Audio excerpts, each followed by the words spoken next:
दोस्तों नमस्कार। Colonel Ajay CO Ajay Astromoney group first global astro finance digital channel से आपसे मुखातिब होता हूं। आज है 3 दिसंबर सन 2024। दोस्तों कॉटन कॉम्प्लेक्स, चाहे वो कॉटन हो, कॉटन सीड ऑयल हो, कॉटन वॉश या फिर कॉटन सीड ऑयल केक यानी कपास या खली, इन सभी पर लगातार अपडेट और जानकारी देने वाला देश का पहला चैनल। दोस्तों 2,11,000 से अधिक सब्सक्राइबर, 9,300 से अधिक शो और 1,48,00,000 से अधिक व्यू इस बात की सूचना दे रहे हैं कि आपने कितना प्यार और सम्मान हमारे चैनल को दिया है। दोस्तों आज कॉटन के ऊपर सबसे ज़्यादा रेगुलर अपडेट और अग्रिम विश्लेषण आपको हमारे चैनल पे मिलते हैं। दोस्तों आज जानिए आज की पूरी रिपोर्ट। दोस्तों खबर निकल के आ रही है कि मांग घटने से गुजरात के साथ उत्तर भारत में कॉटन की में लगातार दूसरे दिन मंदी का दौर देखा गया। कपास या खली और बिनोला यानी कॉटन सीड में भी मंदी देखी गई। याद कीजिए कपास या खली में हमारा अग्रिम अनुमान कमजोरी का अक्षर सत्य साबित हो रहा है। कपास या खली के अंदर पिछले लगभग 2 महीने से लगातार भाव नीचे की तरफ दिखाई दे रहे हैं। कॉटन के अंदर हमारे अग्रिम अनुमान अक्षर सत्य साबित हो रहे हैं। यदि आप स्पिनर्स हैं यानी स्पिनिंग मिल चला रहे हैं, कॉटन यार्न बनाते हैं, स्टॉकिस्ट हैं, जिनर हैं या फिर टेक्सटाइल वीवर, हमारी अग्रिम विशेष रिसर्च रिपोर्ट काफ़ी हद तक सही साबित होती देखी जा रही है। साल 2021-22 हो, 22-23 हो, 23-24 हो, लगातार हमने आपको हर तेजी और मंदी को अग्रिम अनुमान आपको पकड़ के दिया है। कहा जाता है कि कॉटन को सफ़ेद सोना कहा जाता है और जिसको ये माफिक आ जाती है वो उसके पोबारा है और जिसको नहीं आती है तो उसको बड़ा परेशान करती है। आपको याद होगा जून जुलाई के अंदर जब मानसून का अपडेट हमने दिया था, उस वक्त हमने कहा था कि अक्टूबर महीने में कुछ राज्यों में बरसात आएगी और इसका असर खरीफ की फसलों पर पड़ेगा। वैसा ही देखने को मिला। कुछ राज्यों में बरसात की वजह से कॉटन की फसल प्रभावित हो गई थी। साथ साथ कॉटन कपास के ऊपर जो हमने अपडेट दिए वो सही साबित होते देखे गए हैं। जानिए रिपोर्ट विस्तार से। दोस्तों खबर निकल के आ रही है कि स्पिनिंग मिल की कमज़ोर मांग के कारण मंगलवार को दोपहर के बाद गुजरात के साथ उत्तर भारत के सभी राज्यों में कॉटन की कीमतों में मंदी देखा गया। यदि हम गुजरात की से शुरू करें तो गुजरात में अहमदाबाद के 29 शंकर 6 किस्म की कॉटन के भाव मंगलवार को 200 रुपये कमज़ोर होकर 53,700 से 54,000 रुपये प्रति कैंडी हो गए। प्रति एक कैंडी 356 किलो की मानी जाती है। पंजाब में रुई के फिजिकल डिलीवरी के भाव कमज़ोर होकर 5570 से 5590 रुपये प्रति मन बताए जा रहे हैं। पंजाब के बाद हरियाणा की बात कर लें तो फिजिकल हाजिर डिलीवरी के भाव 5550 से 5580 रुपये प्रति मन बताए गए हैं। अपर राजस्थान में रुई के फिजिकल डिलीवरी के भाव कमज़ोर होकर 5560 से 5610 रुपये प्रति मन बताए जा रहे हैं। खैरतल लाइन के अंदर कॉटन के भाव घटकर 53,800 से 53,900 रुपये प्रति कैंडी हो गए हैं। देश भर के अंदर मंडियों में कपास की आवक 1,99,800 बेल्स की हुई है। एक बेल 170 किलो की मानी जाती है। दोस्तों ये था फिजिकल बाजार का नॉर्दर्न इंडिया की बात। अब बात कर लेते हैं घरेलू वायदे बाजार की, एनसीडीएक्स और एमसीएक्स पर। एमसीएक्स के साथ ही एनसीडीएक्स पर आज शाम को कॉटन की कीमतों में मिला जुला रुख देखने को मिला। साथ साथ आईस यानी आईसीई के इलेक्ट्रॉनिक ट्रेडिंग में कॉटन की कीमतों में कुछ सुधार देखा गया। दोस्तों खबर निकल के आ रही है कि स्पिनिंग मिल्स की डिमांड कमज़ोर होने के साथ गुजरात के साथ उत्तर भारत के राज्यों में भी कॉटन की कीमतों में कमजोरी देखी गई। ये भी ध्यान देने वाली बात है कि ग्लोबल बाजार में सोमवार को कॉटन के दाम कमज़ोर थे। इसका असर भारतीय बाजारों पर भी पड़ा। आज आईसी के इलेक्ट्रॉनिक ट्रेडिंग में कुछ सुधार देखने को मिला है। घरेलू बाजार में कॉटन के दाम स्टेबल की उम्मीद व्यापारी लगा रहे हैं।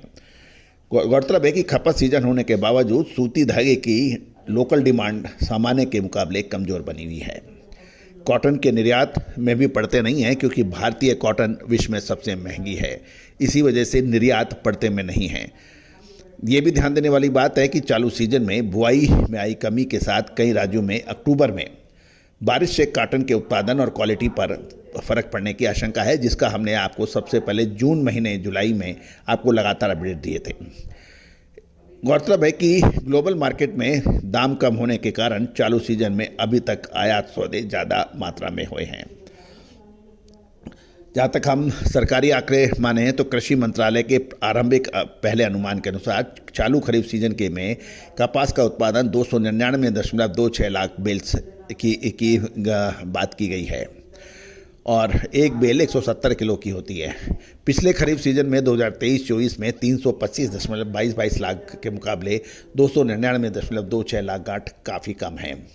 यदि हम कॉटन एसोसिएशन ऑफ इंडिया की बात करें CI के अनुसार तो प्रारंभिक अनुमान के अनुसार अक्टूबर 2024 से शुरू हुए चालू फसल सीजन 2024-25 में देश में 302.25 लाख बेल्स कॉटन के उत्पादन का अनुमान है, जो इसके पिछले फसल सीजन 2023-24 में 325.29 लाख गांठ से कम है। यानी कृषि मंत्रालय के अंदर ने 299.26 है, वो भी पिछले साल के मुकाबले 325 के मुकाबले कम है। CI का जो था वो पिछले साल 325.29 लाख के मुकाबले इस बार 302 लाख गांठ हैं। अब विदेशी बाज़ारों में देखें तो ईडेबल खाद्य तेलों की कीमतों में मजबूती देखी गई है, जबकि कॉटन वॉश की कीमतें कमज़ोर बताई जा रही हैं। अकोला में कॉटन वॉश के दाम 5 रुपये कमज़ोर होकर 1230 रुपये प्रति 10 किलोग्राम रह गए हैं। अरबी में कॉटन वॉश की कीमत 1225 रुपये प्रति 10 किलोग्राम के स्तर पर स्थिर है। अमरावती में कॉटन वॉश के दाम घटकर 1225 रुपये प्रति 10 किलो रह गए हैं। बिनोले के पर भी हम चर्चा कर लेते हैं, साथ साथ कपास खली के ऊपर भी हम चर्चा करेंगे। हमारे चैनल पे लगातार बने रहने के लिए आपको चैनल को सब्सक्राइब करना आवश्यक होगा, यानी बेल आइकन को पुश यानी घंटी के निशान को पुश कीजिए ताकि सारी जानकारियाँ आपको लगातार हमेशा मिलती रहे। दोस्तों, तेल मिलों की मांग कमज़ोर होने से बिनोले की कीमतें उत्तर भारत में घट रही है। दोस्तों, सनद रहे कि बिनोला और कपास खली पर जो हमने अपडेट दिए थे वो काफ़ी हद तक सही साबित हुए। हरियाणा में बिनोला के भाव 50 रुपये घटकर 3300 से 3450 रुपये प्रति कुंटल रह गए और इस दौरान श्रीनगर में नए बिनोला के भाव 50 रुपये कमज़ोर होकर 3400 से 3600 रुपये प्रति कुंटल रह गए हैं। बिनोला के दाम हरियाणा, गंगानगर और पंजाब के साथ साथ पंजाब में भी घट रहे हैं और ये 50 रुपये घटकर 3350 से 3450 रुपये प्रति कुंटल रह रहे हैं। अब बात करते हैं कैटल फीड यानी कॉटन सीड ऑयल के यानी कपासिया खली। कपासिया की खली के अंदर कीमतों में दूसरे दिन मंदा देखा गया। सेलू में रेगुलर क्वालिटी की कपास खली की कीमत 50 रुपये कमज़ोर होकर 2750 रुपये प्रति क्विंटल रह गई है। भोकर में रेगुलर कपास खली के दाम 30 रुपये घटकर 2750 रुपये प्रति क्विंटल रह गए हैं और सदाशिव पेट में रेगुलर क्वालिटी कपास खली के भाव कमज़ोर होकर 2700 रुपये प्रति क्विंटल ही रह गए हैं। दोस्तों, याद कीजिए लगभग 2 महीने पहले हमने आपको कपास खली में कमजोरी के अग्रिम संकेत दिए थे और 2 महीने में चेक कीजिए कपास खली के दाम कहां से कहां आ गए हैं। दोस्तों, हमेशा याद रखने वाली बात यही है कि तेजी आने के बाद तेजी और मंदी आने के बाद मंदी कहने से, रिपोर्टिंग करने से कभी कोई फ़ायदा हुआ नहीं है। अग्रिम विश्लेषण में यदि आपके पास है तो आप अपने बिजनेस, अपने कारोबार को नेक्स्ट लेवल तक ले जा सकते हैं, उच्चतम स्तर पर ले जा सकते हैं, क्योंकि पैदावार भाव सबके लिए समान रहते हैं, अनुमान सबका अलग अलग रहता है। इसीलिए हर व्यक्ति, हर कंपनी, हर जिनर, हर स्पिनर, हर टेक्सटाइल वीवर का अपना अपना अलग स्तर बनता जाता है। 3 या 4 साल लगातार आप सही अनुमान पे काम कर लेते हैं तो आपका बिजनेस दिन दुगनी रात चौगनी तरीके से अब तरक्की करता चला जाता है। याद कीजिए 21-22 के अंदर जब पैदावार 3,61,000 से ऊपर बेल्स की थी और उस वक्त हमने इंदौर में सभी व्यापारी और मिलर्स के सामने चैलेंज देते हुए कहा था कि इस साल पैदावार अधिक होने के बावजूद कपास के दामों में अभूतपूर्व तेजी की संभावना है। बिल्कुल क्लियर शब्दों में कहा था और यही कहा था कि सितंबर मंथ में आप माल खरीदें या ना खरीदें, आप अपनी मर्जी सोच लीजिएगा, लेकिन फॉरवर्ड सौदों में बिकवाली मत कर दीजिएगा। 1,10,000 रुपये प्रति कैंडी के भाव देखे गए थे दोस्तों, जबकि सभी मार्केट विशेषज्ञ, टीवी विश्लेषक, मिलर्स एसोसिएशन के पदाधिकारी मंदी में बैठे थे। क्यों? क्योंकि पैदावार 3,61,000 से ऊपर की बेल्स की थी। तो दोस्तों, पैदावार यानी डिमांड एंड सप्लाई का खेल होता है, इसमें कोई दो राय नहीं है, लेकिन महत्वपूर्ण यह है कि तेजी मंदी के अंदर उत्पादन एक फैक्टर है, लेकिन उस फैक्टर के ऊपर आप तेजीमंदी नहीं निकाल सकते हैं। और जिसने इसके ऊपर निकालने का प्रयास किया है वो 10 में से 8 बार वो विश्लेषण गलत साबित हुआ है। दोस्तों, भारतीय अनुसंधान पद्धति ने कॉटन के ऊपर हमेशा से ही अद्भुत ज़बरदस्त चमत्कारी रिजल्ट प्राप्त किए हैं। भारतीय अनुसंधान पद्धति और फंडामेंटल एनालिसिस जब संयुक्त रूप से काम करता है तो उसका मुकाबला ना पहले कभी था, ना आज है और ना कल होगा।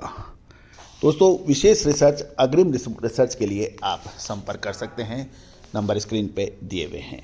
All the very best, good luck, happy trading.